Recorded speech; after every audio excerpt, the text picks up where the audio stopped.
because I was also reading as a going concern from the auditing of your recent. That's not true. That's not true. Listen, this is not true. Yeah, so don't tweak the facts. So I was leading the team that was doing fundraising, but like, you know, when several deals were on the table, the shareholder decided not to take any of them. So that's how it never turned into Twino attracting external capital sources. The biggest challenge for sure is twofold.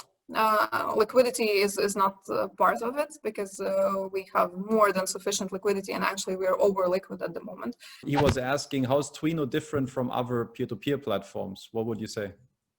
We control our cash. You saw it during COVID. This is easy.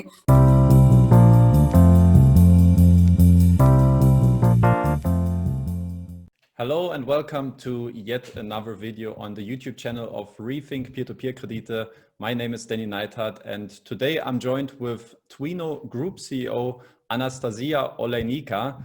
Anastasija, thank you very much for taking some time and answering some of my as well as some of the community questions. Much appreciated that you take some time. First of all, you know, it's nice to get to know you in person, kind of, because we haven't had the chance to speak before, but there's a lot of discussion, a lot of points and a lot of topics on the table, which I would like to discuss with you. So thanks for taking some time. How are you doing personally? How's the situation in Latvia right now? Yeah, hi Danny, it's my pleasure to be here today and talk to you, even though we cannot really meet in person considering the circumstances all around the world at the moment. Yeah, thanks for asking. I'm doing well. I think considering the circumstances all around us, like the best thing we can do is be optimistic, both like in terms of business and personally, and that's where I try to stick to. Yeah, perfect. I'm very thrilled to have a chat also with you in person. Now, obviously, you're the CEO of Twino for about, I think, almost 1.5 years. But I find it very interesting because Twino, obviously, on one side is a very established non-banking lending company for many, many years. Had some sort of a rocky road recently in previous years, but I feel like ever since you joined the company, you know, there's really like an upside, you know, looking at the numbers and the development and the improvement on Twino's side. So I'm very curious to also touch base on some financial aspects in regards to Twino, but I guess we will come to that in a second. I have prepared a lot of topics, a lot of questions, so probably it's the best we start right into it. Maybe to start off, you can share a little bit about your personal and as well as your professional background, where you come from, just like a short summary and a recap about yourself, basically. Sure. So my education is in finance and business administration. So I studied at Stockholm School of Economics here in Riga. Then I topped it off with the CFA charter in a few years after I graduated. In the meantime, I was working for several years at SEB M&A consulting branch here in Riga. So doing kind of boutique M&A consulting for local companies, fundraising, also debt raising, restructurings, and so on. Funny story, actually, that's how I met founder of Twino, Armāns Broks. Armāns, yeah. Yeah, because we as a company, we were consulting Twino at that time. We were going, that was before Twino platform was created even. Twino Group in its previous form was doing consumer lending, and they were looking for some additional capital. So I was leading the team that was doing fundraising, but like, you know, when several deals were on the table, the shareholder decided not to take any of them. So that's how it never turned into Twino attracting external capital sources. So yeah, but afterwards, actually, I got headhunted by a rather big consumer financing company operating across the globe called Finance Group. So I joined their financial department in the area of financial analysis and planning. My core focus was on understanding the products, understanding the numbers behind the products, seeing how they can work in the best potential way, how to tweak it for most profitability, and also big fundraising processes and then communication with investors at that stage. And then after a few years there, then kind of my career at Twino started also as financial and planning head. Yeah. And then, you can ask questions or I can tell it also, whichever way is prepared. Then after some time I became a CFO. Then also due to some internal changes and then actually a colleague leaving on maternity, I became interim COO.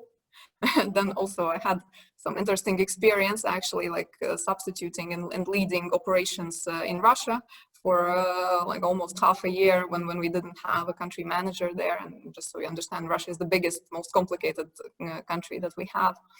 And somehow slowly that led actually to the shareholder, who is also a founder and previously was a CEO, him offering me to transition actually into a CEO position. So that's how I'm here. Yeah. All right. Excellent. Steep career apparently. And yeah, risky and steep. Yeah.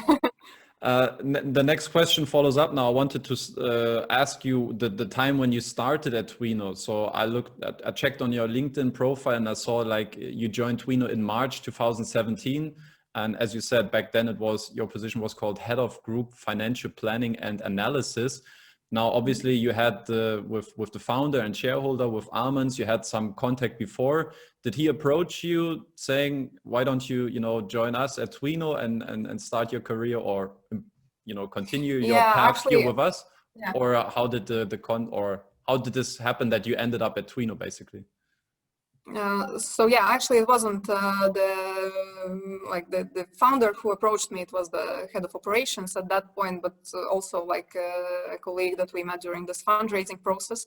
And to be honest, we had this negotiation of me joining Twino for more than 6 months, I think. Yeah, so it was a long process, and it started and then it evolved from something different in the beginning to something completely different at the end. So initially it was, as you remember, there were good times for consumer lending companies before 2017. Yeah, so the kind of conversation was about how I'm going to join, I'm going to kind of travel, open new countries, acquire companies so that Twino can maintain growth. And then actually regulation of 2017 in Georgia happened. And like in April, when I was officially already joining, the situation in Twino was completely different. So it was a risky decision for me, like leaving a stable, warm place and then, big company in for finance. It's huge actually group. At the moment, they expected their valuation to be like close to a unicorn kind of valuation. Yeah, so that was where the company was headed. There I was also offered financial planning and analysis head position on the group level. So it was like the same position, but in a smaller company and in a company that was obviously getting prepared for really tough times ahead. Yeah. So it wasn't an easy decision, but luckily, like I had my husband talk to me at home, and he said, like, "Come on, like you're young. What are you gonna lose? You can always go and work, like in a corporate position in a bank. Yeah. So just try it and risk it." So that's what I did, it was rather tough reality. There were good things and there were bad things. Yeah. So as you know, Twino was somewhat, not somewhat, but really startup-y company at that stage, which was great. Yeah. For me, it was like a breath of fresh air. So everybody who cared and most of people cared could influence how we were doing. Yeah, so there weren't glass ceilings, there wasn't bureaucracy. We were working as this huge motivated team to actually make things better and also like develop new projects. That was super cool. But in the background of all that, of course, was a financial instability, and the company at that stage was only beginning to comprehend how big of an impact from that can be on the company. Yeah? So we had to act really quickly.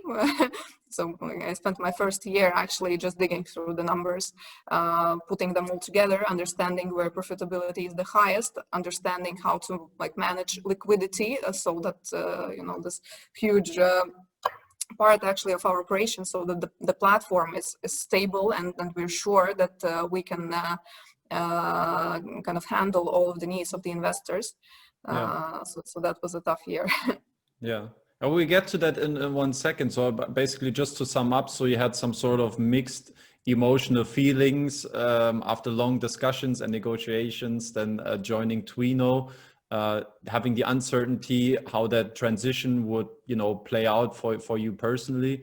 Now, apparently, with that process of, improving further and further, growing into that CFO position, now eventually being the CEO, how do you feel like that past 2.5 years have changed you personally, and how do you it's kind 3.5. of 3.5? I'm sorry. Yeah, you're right. It's 3.5 years.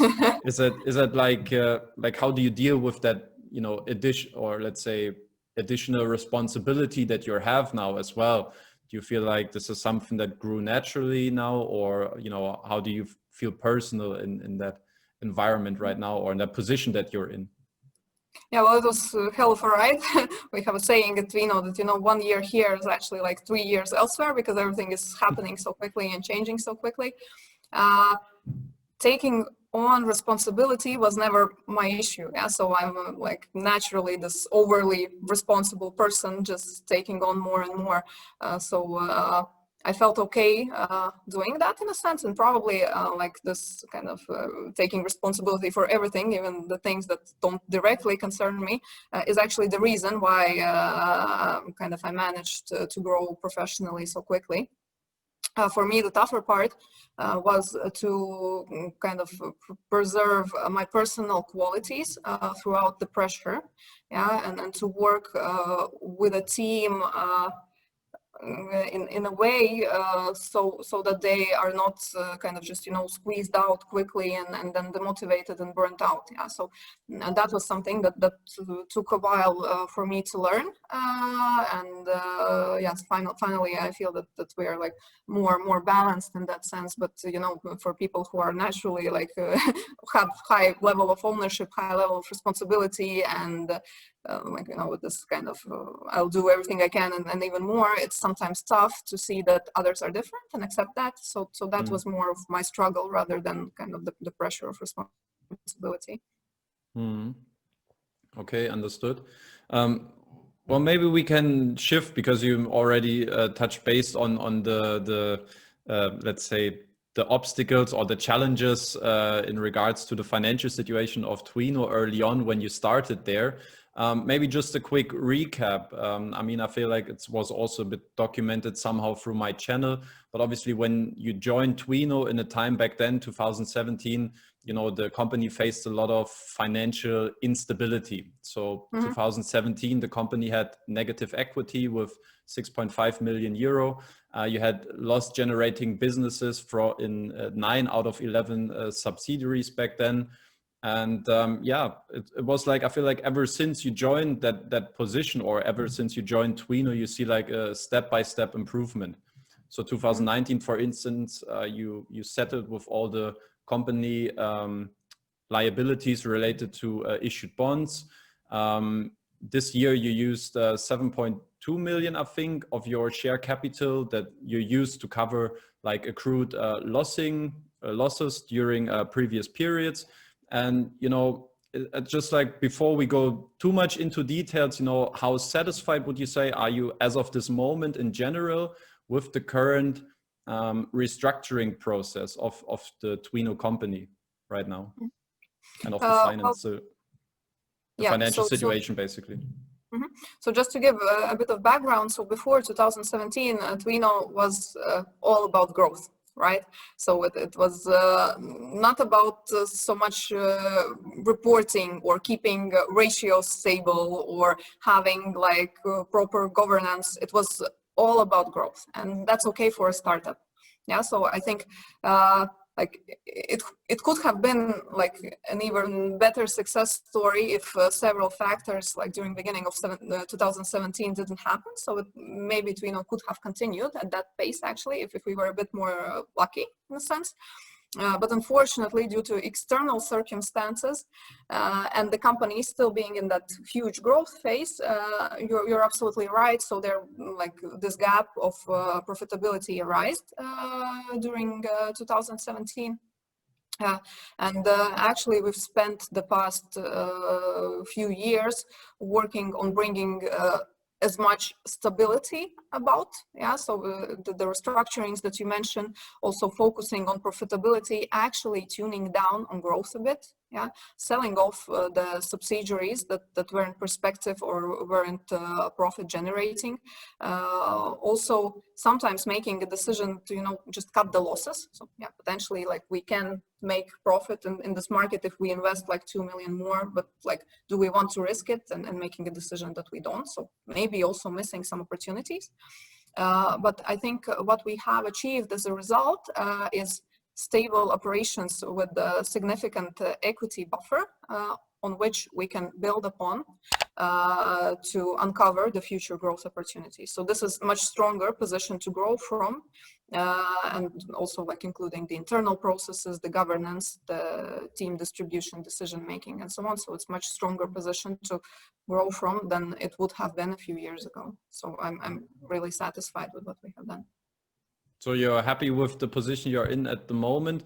Now you said already a couple of words like about the process, how you got there, but maybe can you elaborate a bit on this point? So when you started at Twino, like you said also in the beginning, like where can we see profitability, where can we optimize? Can you walk us a bit through the optimization or restructuring process, how it went, just like in broad steps, and how you set up the new structure basically and your new outlook? Yeah, absolutely. So first of all, it was a focus on what generates profit for us, and how can we generate more profit, because sometimes the devil is in the details, right?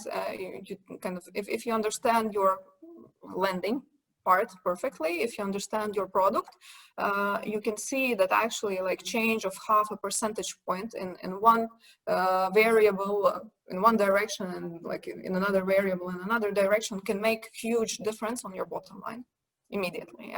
So those were like quick gains to make, just making sure the kind of client economics and the product economics was clear to everybody involved, and that we had a strategy on how to improve it. And then when you kind of know what you need to improve, you can go forth and set up operational KPIs for the countries actually doing it. So that was the first stage, like bringing profitability of the kind of good and stable products higher.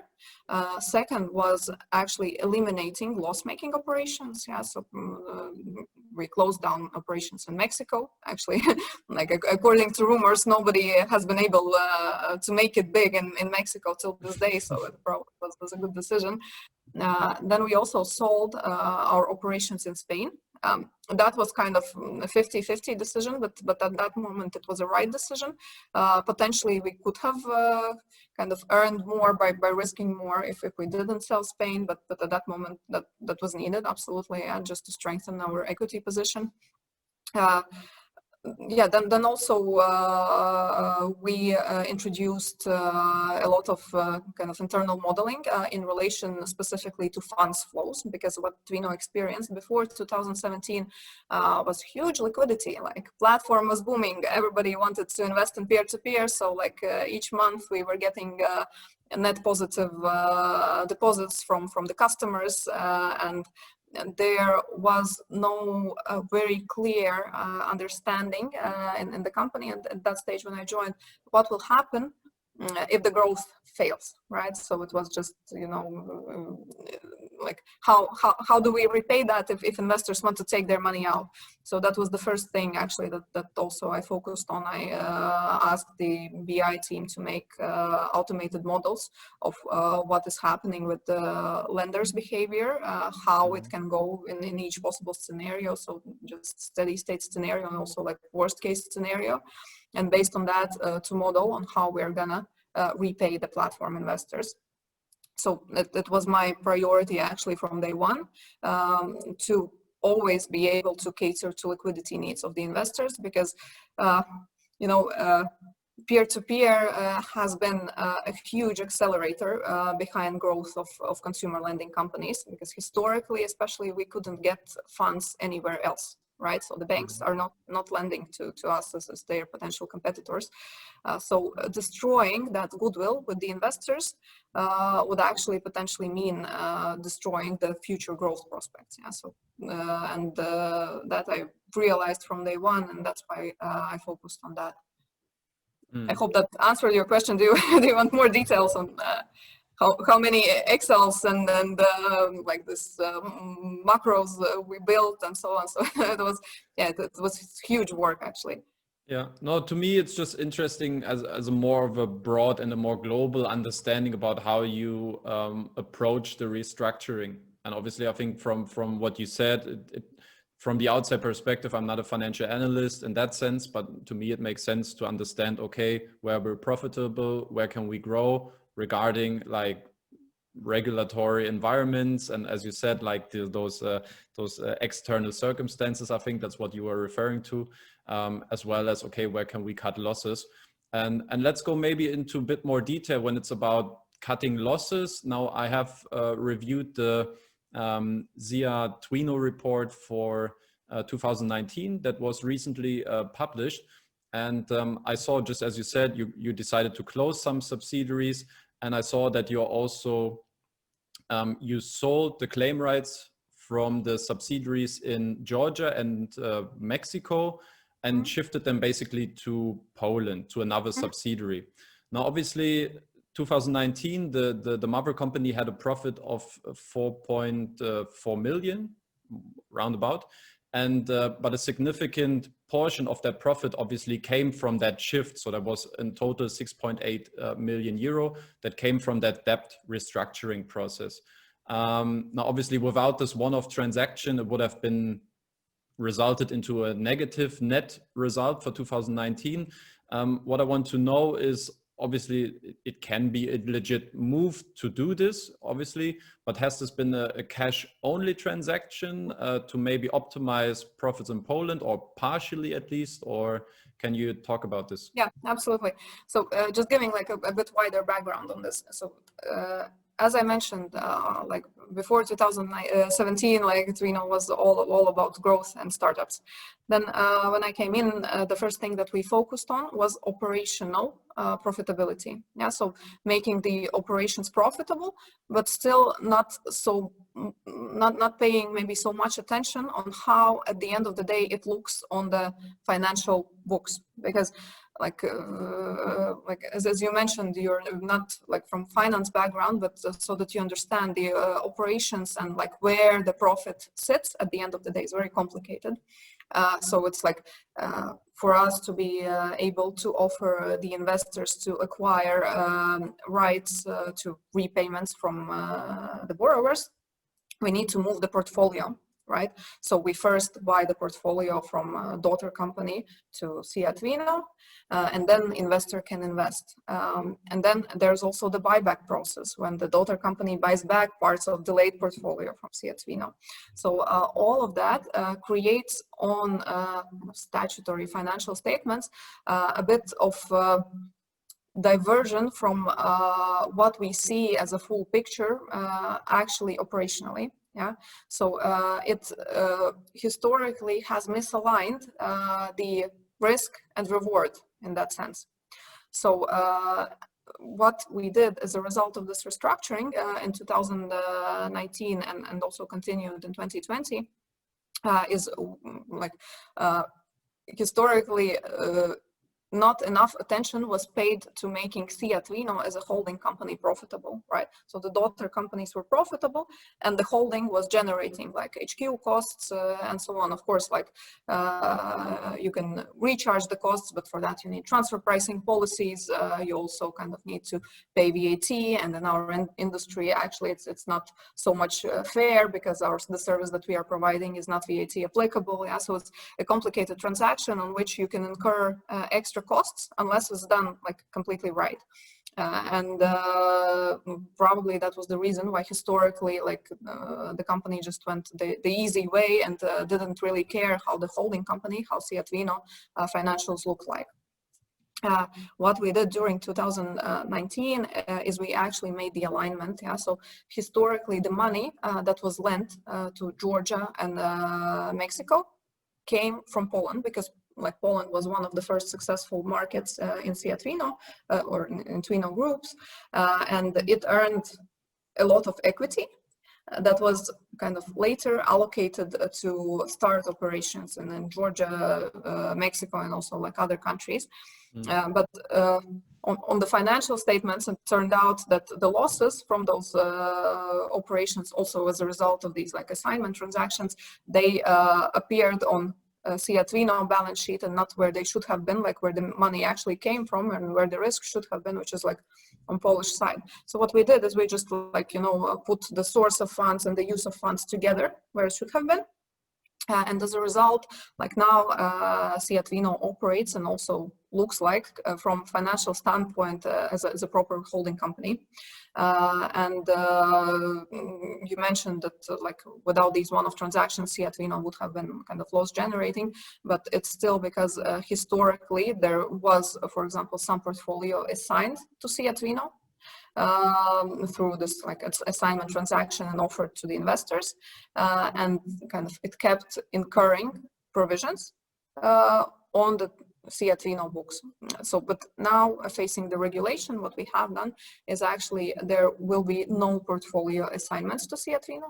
It becomes like purely a holding company that is receiving dividends from its subsidiaries and that is recharging HQ costs to its subsidiaries. And is not bearing directly credit risks from the subsidiaries. So like 2019 was like a hybrid year in a sense, right? So we already stopped assigning part of the portfolios, and those that were assigned historically generated some loss. So that's why it looks loss making. But probably the proper way to look at it is actually I'm sure you were going to ask this anyway, but it's to look at our consolidated statements that we are going to issue in a matter of weeks. Yeah, so we're in final formatting stages at the moment, so that it looks pretty. Yeah. Yeah, and there you're going to see kind of the full picture on how Twino, together with its subsidiaries, performed in 2019, and it's like a positive result, and it actually eliminates these intra-group transactions. So it's not like we did a cash transaction and you know, inflated something. It's absolutely not about that. It's rather about shifting between the entities, but it is not making difference on the group level. Yeah, it's just aligns the transactions with how they historically should have been done. Okay, thank you for I'm commenting. not sure if this makes sense. Like. I would leave it with this, like with your comment, and we can discuss it also afterwards. I would just, you wanted to hear your statement on this, and it's okay for me as of now. To me, one last part, yes, the consolidated report would have been another question then later on. So you answered this one already. I mean, it was a good history. I think in previous years, Twino also then delivered those reports always accordingly. To me, maybe to halfway close off the topic with Twino and the financial situation is like where you currently see the biggest financial challenges for the company, because I was also reading as a going concern from the auditing of your recent. That's not true. That's not true. Listen, this is not true. Yeah, so don't tweak the facts. So okay. There are different ways of auditors expressing their remarks in financial statements. So one way is what you're mentioning, it's going concern statements, where auditors say they don't believe the company has a basis for going concern. Yeah. What we have is a remark from auditors in comments in relation of them doubting because of the reason X, Y, and Z. Yeah. Okay. Actually, the reasons there is the first one, which already. So it's not like going concern statements. It's not that. Yeah. Just like in financial world, to those who are watching and are familiar with audit procedures, so that you understand, it's more of like auditors covering a bit their risks in case something goes wrong. And they expressed this concern for two reasons. First one is, as you mentioned, and as I explained, that 2019 was this, hybrid year where they also see that without these internal settlements, there would have been like negative profitability. And second concern that they state is that SIA Twino as an entity has like a liquidity coefficient dropping below 1. And here, this is like another thing that is related to intragroup transactions. So if you look at it, I'm not sure like if from financial statements you can extract that, yeah, but for sure I can. So our creditors and debtors are our subsidiaries. Yeah, so meaning that our liquidity coefficient actually depends on how we structure the agreements. So there are different types of transactions with our daughter companies, with subsidiaries. Some of them are credit lines, and some of them are kind of liabilities or kind of debitors in relation to settlements for assigned customer loan portfolio, right? And that one is short term. So, and it was kind of at the moment of financial statements, the situation was that we hadn't, probably hadn't changed probably some of those agreements. That would have been kind of the way to technically make it right. So to change some of these agreements from short term to a longer term agreements where the kind of contingency of us repaying the daughter companies would have been more than 12 months. And instead it's like on demand, because that's how the agreements are structured. But if you look at Twino's liquidity coefficient, excluding related parties, which we control and from which we kind of can draw liquidity, and that we also kind of showed very clearly as our advantage during COVID wave 1. Probably we talk about that later. Yeah, so if we ignore intragroup debitors and creditors, actually the liquidity coefficient is above 1.3, I guess. Yeah, so it's which to me means that there is no liquidity risk because I control the subsidiaries. I can get money from them when needed. Yeah. So it's again like a question of the structure. Okay. Maybe you were running a bit over my mouth, because I just wanted to politely ask you, because I also checked just a couple of KPIs, and I also saw this when just putting together all the numbers, understanding, okay, how's the equity ratio, debt to equity ratio, liquidity. And I also saw that there was like for the short term liabilities have outweighed the short term assets. So just like as a normal fact, as a liquidity risk, especially also considering, I know there was also a note that you made a dividend payment from a Polish subsidiary to balance this out, so that also that basically also the auditor has something before signing off. Okay, it seems like this should be fine now, and it equals now, and the liquidity is given. But especially also regarding, you're right, I wanted to talk about this also later a bit, the COVID and the pandemic situation, to which extent, especially a liquidity risk in a time where we have seen this year, some companies have really struggled also to keep up with promises of, paying out withdrawal requests in time. To which extent is the liquidity risk really given? And that's why it was my question, like, what do you see as the biggest financial challenge as of now for Twino? Is it that liquidity? Is it something else? And that was the extent of my question. Yeah, actually, so the biggest challenge for sure is twofold.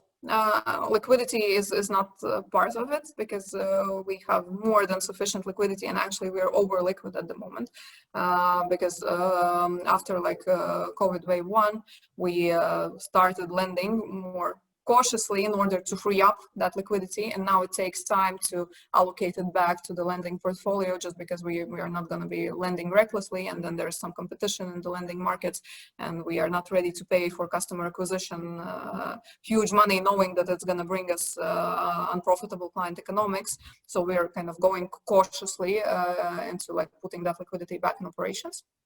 At the moment, there's like a lot of liquidity, and actually we're thinking of like how best to allocate it, not to be paying for excess liquidity at the moment. But now with COVID, I'd say that potential risks are twofold. So first is how long the lockdowns are going to continue, and whether it's going to affect portfolio quality. Yeah. So as we saw during COVID wave 1, actually, like, it's funny, but we were drawing up prognosis on how it's going to be, and it actually was a bit better than expected, but followed very similar pattern that, you know, in the first month after lockdown, like, the borrowers become cautious, they start delaying a bit. And then when they understand that it's not that bad, and that their job is still out there waiting for them as soon as lockdown kind of ceases, then they start paying again. So in this case, I would be a bit more cautious about whether like this second wave and repeated lockdown is not going to trigger economic downturn, and of what extent it's going to be. I wouldn't say that this is like definitely a bad thing for a consumer lending company, because like economic downturn also means in a sense that banks will be lending more cautiously, that we will get access to a better customer at the end of the day. But it's just, you know, a risk that we have to be careful about, and that we have to manage, which we are doing also. We are monitoring not just, you know, the existing portfolio and how it comes into delay already on the 1st and 5th date after due date, and we're monitoring that actually on a daily basis. But also we're monitoring the kind of leading indicators, where we have analyzed which factors are leading up to the worsening of the portfolio quality, and which led to this, like in the first COVID wave, and we have threshold values, and we're very carefully kind of making lending decisions, not to for this not to impact our financial situation, but this also means kind of the slow allocation of liquidity back to the operation. So there's some money that is not working for us at the moment. And second risk is Forex, actually. Yeah, so it's like we have a rather big exposure to Russian ruble. Yeah, so like each year, you know, around budgeting in November, December, we sit down, look at how much it costs to hedge, and decide not to, actually. Yeah. And we have saved quite a lot of money on this historically, and this year it all came back to us. Yeah, so we had to. It's still unrealized losses, right? And they are gonna stay unrealized until we pay out dividends or settle internal transactions, and now there's absolutely no need to do it. But the question is like the long-term forecast from what I've seen and what I want to believe is that, you know, ruble historically has followed oil prices, and based on that, like the kind of mean ruble value should be somewhere around 80 to 82 rubles per euro. At the moment, it's like 90 to 91.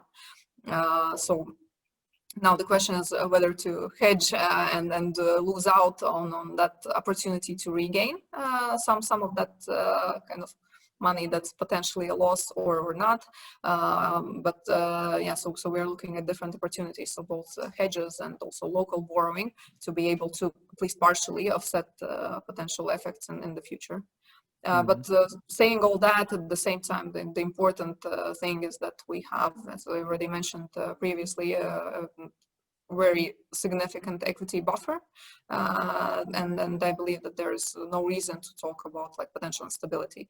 It's more of a question on depending on these factors, how quick we are going to be able to grow in the future and realize actually our growth plans. Okay.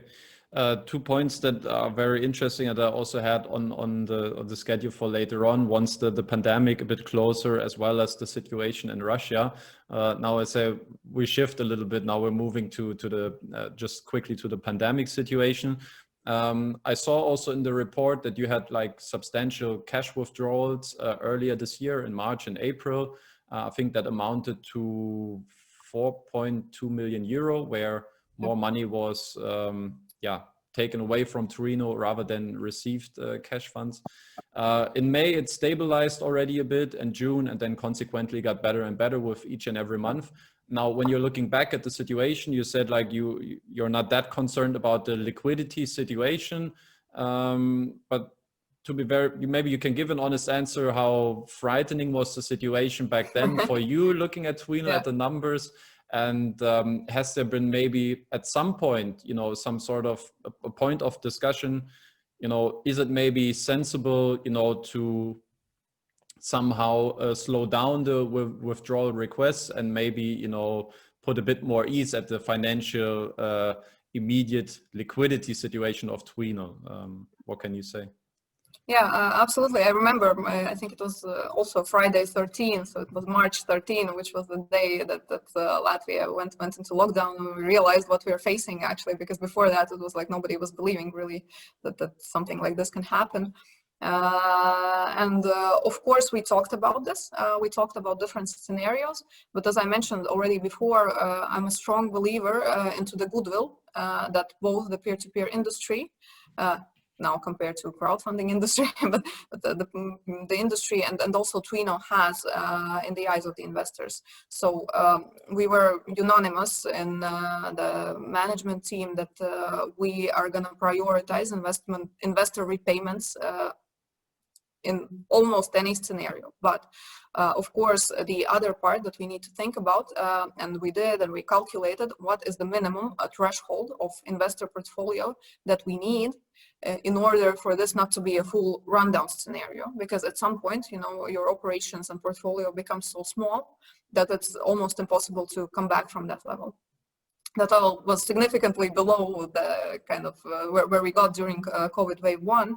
I think like just to put the number on it. So in March and in April, investors were withdrawing approximately 30% of their repayments. Yeah, so they would have needed to withdraw like 100% for like 1.5 months for us to get there and to actually take another look at this decision. But then again, like the things that we are discussing wasn't, you know, issuing some kind of statement to the investors and saying that we are not going to pay you back whatever you want to withdraw.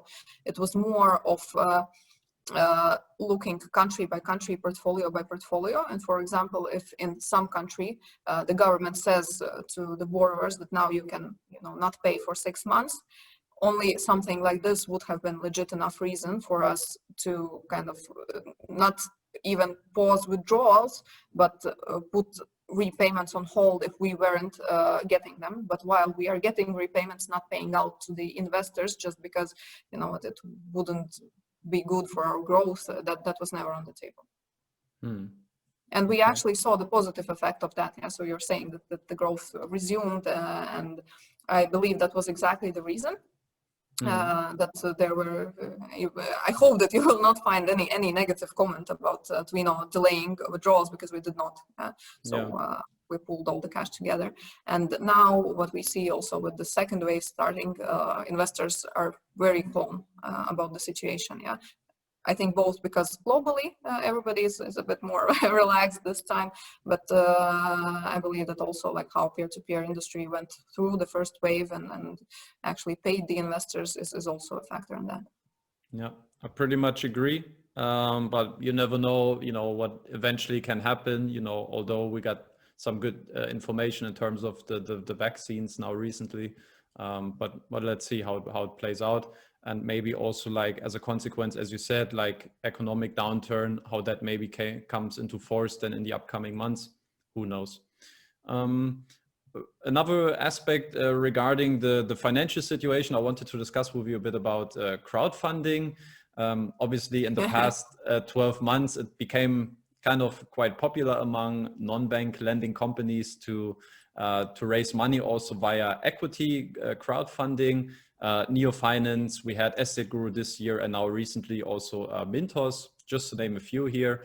How is it with Twino? Are you, or would you consider also going this step and this road with Twino as well?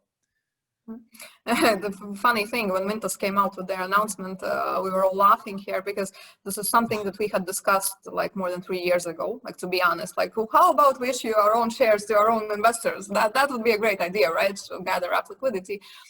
There was also the question how best to structure it for the investors actually to benefit from from liquidity, from potential dividends, from increase in value. So yeah, so it's a question, right? So which investors would like to invest and for what reason? But I see that the feedback from the market on the Mintos case seems to be positive. So we'll wait and see how it goes. So of course we have looked into that.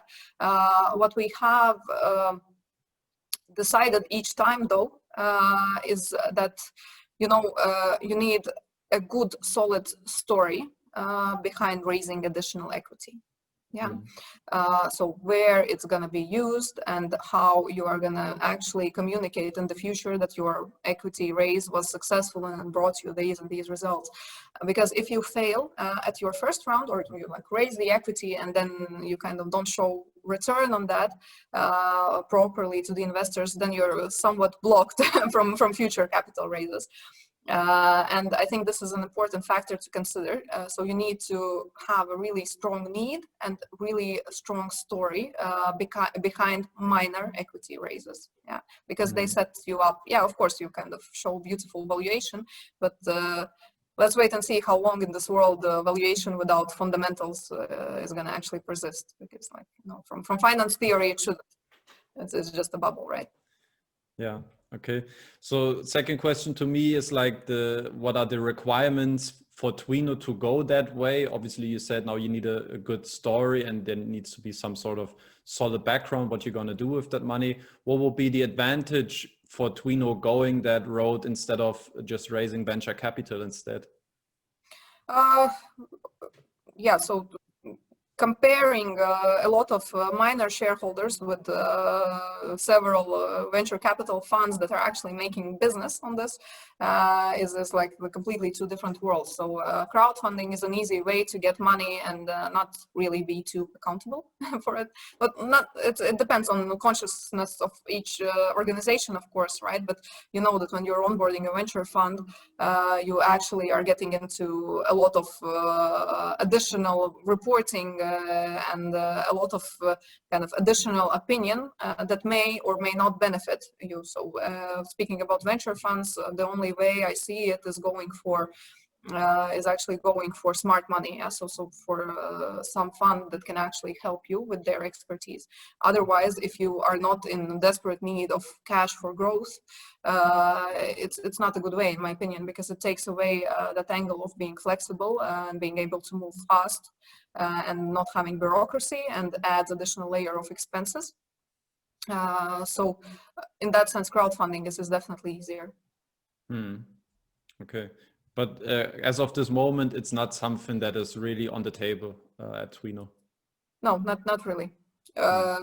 Yeah, so I'm not sure, like, it's a different topic completely, but if you or your followers are reading Merger Market, then we actually have come out with a statement about potentially capital raise. So as a part of that, if that is successful, we may decide to issue part of that capital raise in the form of crowdfunding to minor retail investors. Yeah, okay. But that's like not decided yet. We are at the moment just trying to understand how the market looks and whether we would be able to fundraise on the terms that are appealing to us, because there is no kind of strong need. We can grow on our own, but we could grow quicker if we fundraise. Okay. I want to quickly discuss with you the topic business loans versus consumer loans. Obviously, this year, Twino has launched Twino Ventures, and you started to dig more and more into the business loans section. coming from a background being like solely focused on consumer lending, do you see this SME lending being a necessity and a necessary part for future growth of Twino, especially because early on you also said those like their external circumstances, kind of referring to regulation, which kind of made you rethink stuff or your organization in Georgia. I think also Russia is obviously affected now. So how do you think about business loans becoming a necessary part for Twino in the future to maintain and fuel that growth in the future? Yeah, so of course, knowing how consumer lending industry can shift rather quickly, it's our core priority to diversify at this moment. And when I'm speaking like about future growth, I'm of course speaking about diversification more than growth in our existing markets. And both geographic diversification and product diversification. Part of that was already this first step into SME lending. And also, like if you look at ventures, there's also like a real estate project lending. That is a less marginal business. Yeah, but the good part about that is that in a lot of countries, SMEs are actually underserved from the banks. And there we see kind of big opportunity if we make our product right to serve kind of this market segment, and not just with loans, yeah, potentially also in the future by offering them other financial products such as factoring, invoice financing, maybe cards, and so on. But the issue here is that this also is this kind of an important part of all this, is that with the cost of funds at 10+%, which is what peer-to-peer investor expects at the moment, there is a very thin margin. Yeah, in this area, because like companies would like to borrow at 8 to 10%. That's a good price. But if investors are funding those loans at 10+%, then it's kind of not working so much as a segment. So what I'd see is that first of all, what we need to do in order to enable that part of the business to grow is to diversify our funding sources. And there are actually some international banks that are willing to take on exposure to these kinds of loans. But for that, we initially need to kind of grow our portfolio, and then that portfolio serves as a collateral to this kind of cheaper bank funding or institutional funding. Yeah. And the second one is actually through the regulation. And after the regulation, I would expect that rates on peer-to-peer investments go down. Yeah, so that's something that investors will not like to hear. But like, to be honest, they are very high for the level of risk that the investors are exposed to, especially in the case of Twino. And we have been approached by several financial brokers begging us to kind of let their customers invest into the kind of securities that would be kind of the peer-to-peer loans, because it's a unique investment available in the market at the moment at high rates and rather high security. Yeah, so it's a unique situation, and I hope that the rates are going to go down. Yeah, so. Yeah. Okay. I wanted to just follow up with one more question in that area that we're discussing now. Obviously, you said like there's smaller margins, you know, when you're going more into business loans, and it's very hard to maintain like a double-digit return also then at the same time for investors. In general, what do you say about the risk-return ratio compared to consumer loans? Because obviously, you know, I think it's also requiring a different kind of skill, maybe, so to say, for acquiring those business loans. Is obviously a lot more about quality. And now we have seen your close partner, VIA SMS Group. Now they have done a how do you say this? An early exit basically on their first business loan, that student hall project in Barcelona. Now, how do you see this kind of risk return ratio and acquiring projects on the business side? Maybe you can say a couple words here as well. Yeah, so it definitely requires a different setup of operations, just because like in consumer loans, it's a lot of micro loans, and we are actually getting diversification within our own portfolio. We can lend based on, you know, numbers. Yeah, so it's like in a lot of cases the distribution is going to be approximately like this. With business loans, it's much more tailored approach to each borrower. Yeah, so it's important for us to analyze their cash flows, and that also is part of what eats away the profitability. So it's much more operationally heavy. It takes more time, as you mentioned, to acquire the potential customer. There, of course, still are different acquisition channels and partners through which to do the acquisition. But it's not direct marketing where you just digitally pay for the click or for loan issuance. So it's a more complicated process where you need to invest more upfront, and you also need a bigger operational capacity. So in that sense, risk return coefficient, I'd say, is like for us, at least as like primary lender and somebody who is responsible with their guarantee for the final outcome, it's worse. But if you take into account that, as you also already mentioned, the potential regulatory pressures in relation to consumers, then business loans are never going to be that regulated, because as long as there is kind of demand from the business and supply from another business, that's okay, that's a market transaction. So that is definitely a good way to diversify and also to kind of grow and maintain profitability in the long term. I'm not sure if that answers your question. Yeah, I'm sure you have some sort of like also forecasts. Now, I think also this week, I think it was this week when Twino also announced a new project now for Twino Ventures. How do you forecast, how do you project both credit types moving forward in the future? So to which extent will business loans also, compare to consumer loans in terms of the funding volume in the future? Can you share some insights on this? Speaking about how it's going to develop in the future. So from the perspective of the kind of monthly funding, I believe that still consumer loans are going to dominate, because like for each SME loan and for each real estate project, it takes time to find such. And also to understand the business case first for us, because we're still kind of either giving guarantee, or for some real estate projects we intend to give the mortgage to the investors. Yeah, so it takes much more time. But in terms of total portfolio volume available, just because consumer loans are shorter in terms of maturity and kind of SME loans and real estate loans are longer, I believe that it kind of should sometime in the future switch more towards the business loans. Okay, but in which ratio you can't define?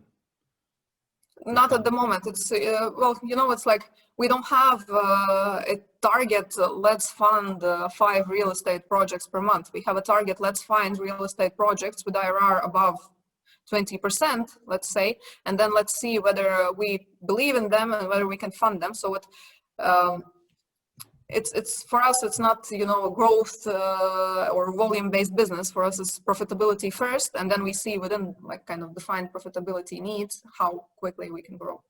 Yeah. So unfortunately, no, I cannot give you a ratio. Then what I would like to discuss also with you is like we touched base on this prior, your exposure in Russia. Obviously, I saw from I think. It's about 3/4 of your investments that came in through the Russian subsidiaries in 2018. So very high exposure, high dependency then obviously. Now the question to me is, with new regulation coming into force, new amendments last year, which resulted in cap of total credit costs as well as effective interest rate cap at 365%. How do you look at the situation right now in Russia?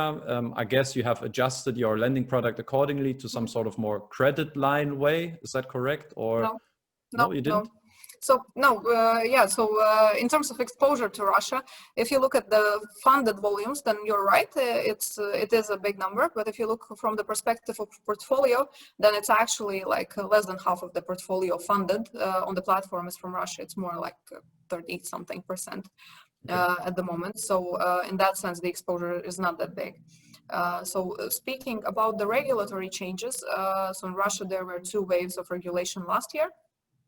One in February and then another one from 1st of July. Funny thing is that at the moment we are more profitable in Russia than we were before the regulation, and several reasons for that. Yeah. So first of all, regulation always means higher requirements for compliance, higher requirements for the companies operating. So part of our competitors left. Yeah, and that kind of gives us more space to attract better quality customers and also to attract them at a lower cost potentially. In a sense of like speaking about future regulation, actually, I like regulatory environment in Russia a lot because it's reasonable. So there is like central bank in charge. They are like financial regulator. It's not like, you know, somebody responsible for consumer rights, but who does not care of the structure of the financial market.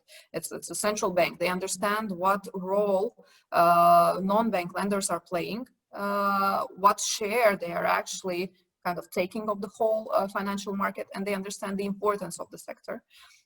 And that is why I believe that any further regulation is also going to be reasonable. Yeah, because the regulator is aware of what would happen with the market if they just kind of closed it down. Okay, obviously it's a statement that you would assume or that you would rarely hear from someone, you know, following up with a consumer lending business, but I pretty much agree, as long as it's a sensible regulation that also protects customers, you know, there's nothing against to say. Obviously this reduces a bit the market, but nice to hear that apparently the profitability now even increased for Twino in Russia. Okay, then I also can leave out on the question, because you said already what's going to happen now even with further regulation, because I also heard that, you know, it's potentially even tightening up. But I think that's something that we can discuss once we reach that point. Yeah. So at the moment, no specific date, only rumors. And the only thing that we've kind of heard in those propositions is that to decrease the daily rate from 1% to 0.8%. But that's okay as well, because we're slowly kind of migrating also into short installments in Russia. So again, to diversify our product base. Okay, then let's discuss the expansion in Asia, as well as your collaboration with your dear partner VIA SMS Group. Can shift in just a quick community question. Someone forwarded the question: how happy are you in general with your collaboration with VIA SMS Group at the moment? Well, it's important to understand the key reason behind the collaboration, and we agreed that this is a good way to go 50-50 into actually 2 Asian markets to diversify the risk. Yeah, so it's like either each of us goes into one market, or together we go into 2 markets. Funding is the same, risk is smaller, and potential for kind of growth is still sufficient, right? And in that sense, it's a great cooperation. We also were able to learn from this cooperation a lot, and I think VIA SMS were able to learn a lot, and we are still in the learning process, because like each organization works differently, and it's a way to actually probably like get some good practices and see if we can do even better in other markets. And how's the learning experience so far? How happy are you with the expansion so far in Southeast Asia? Well, you know, COVID kind of changed our plans a bit, to be honest, right? So according to the initial business plan, we would be a bit further at the moment in terms of like the portfolio size and like the client economics. But still, I think considering the circumstances, it's going well, and we are catching up slowly to those initial plans. All right. And how is the intention in terms of also offering retail investors to invest into those consumer loans? Yeah, that's definitely on the table. what we want to make sure of first is that, again, since we are giving the guarantee, we don't really want our investors to see a lot of delayed loans in their portfolio. So we will wait on our side for kind of the performance to improve a bit further, and then start slowly selecting which loans to actually offer to the investors. So that will come within 2021 for sure. All right. Then we can look forward to that. Another thing to look forward is obviously the peer-to-peer, the long-awaited peer-to-peer legislation in Latvia. How do you personally feel about the upcoming legislation? Also, considering that this year we had some, let's say, the reveal of some fraudulent or some scam platforms, especially also from Latvia or in the Baltics in this year. How are you looking towards this new legislation? Okay, important to separate. Fraud cases were in crowdfunding, not in peer-to-peer. Yeah, so peer-to-peer has been doing rather well. And the difference is that actually in crowdfunding, investors are just giving money to some enterprise and expecting it back with interest. With peer-to-peer, it's that investors are acquiring rights to cash flows from a portfolio of loans. Yeah, so it's different. There is actually like some security in that. Then in terms of regulation, so crowdfunding regulation is being developed on the European level.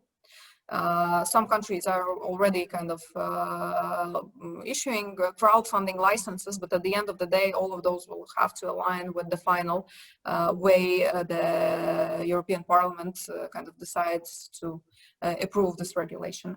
But peer-to-peer operations are not included in the crowdfunding regulation. As a result, there is not going to be a separate peer-to-peer regulation. And in Latvia, it's not going to be as well. It's a bit different approach from our regulator. So they said that essentially we are offering investment product to our investors. So we should license as an investment brokerage. That covers actually two key concerns of the regulator, one of which is AML, and like us being accountable for AML procedures being like as tough as they are for the bank, for any bank. Yeah, and then second is MiFID regulation, which concerns investor protection.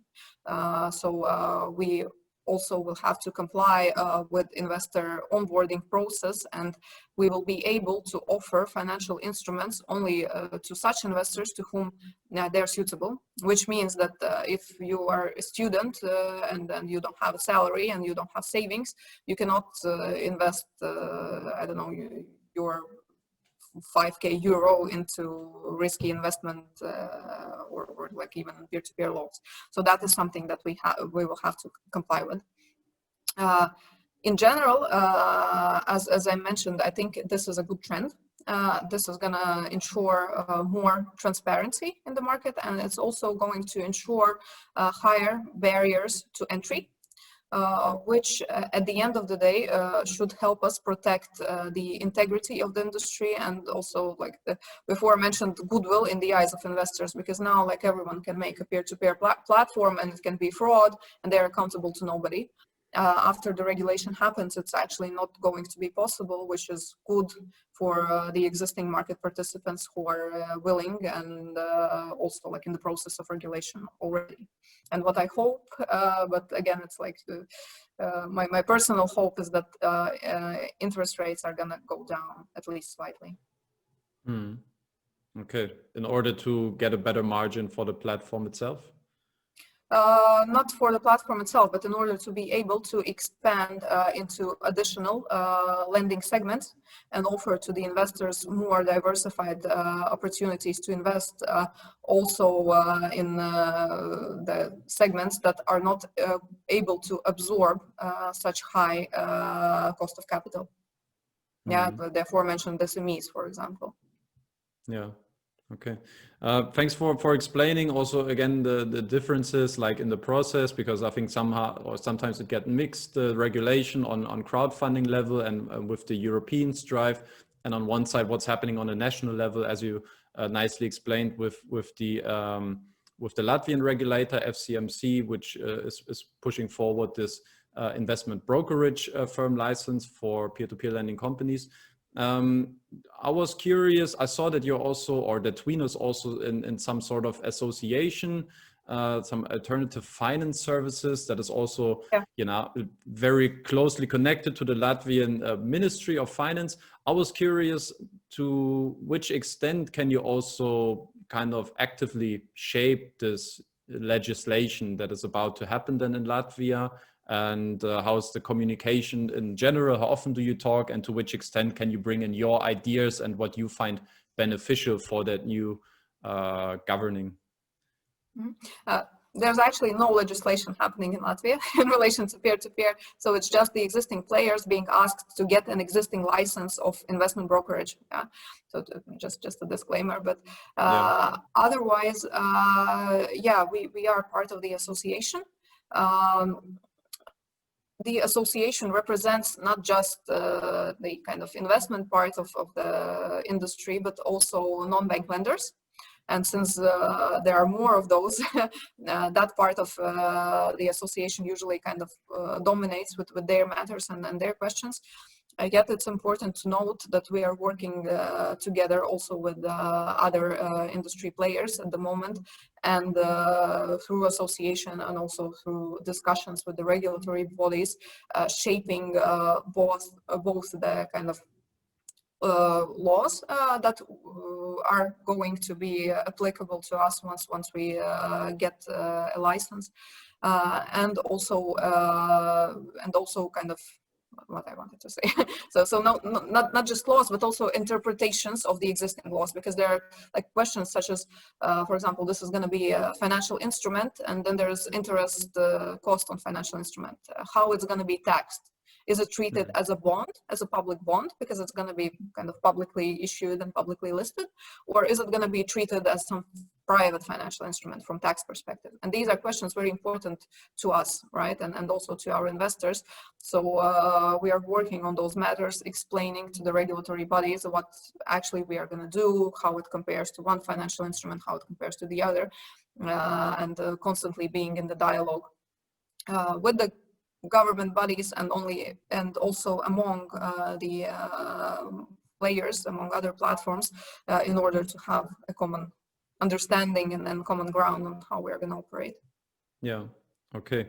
We're coming to an end of this interview. There's just two more questions left. The first one, a community question that may seem a bit bold on the first look, but it maybe offers you a good opportunity to give a little pitch on Twino. It maybe goes into a bit of a philosophical area as well. He was asking, how's Twino different from other peer-to-peer platforms? What would you say? We control our cash. You saw it during COVID. This is easy, right? So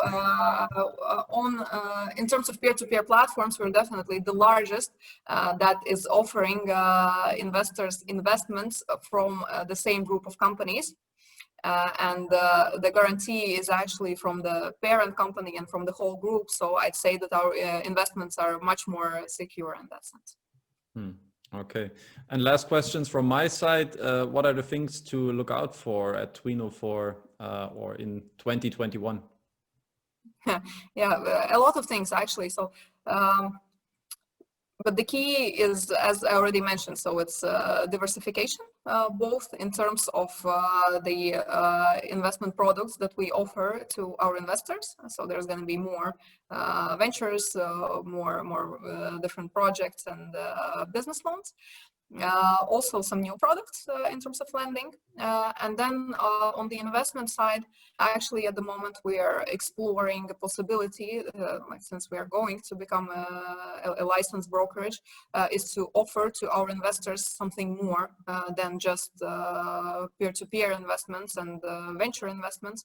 Yeah, so we will see what the offering will be and when it's going to go live, but at the moment we're exploring and putting together a potential roadmap.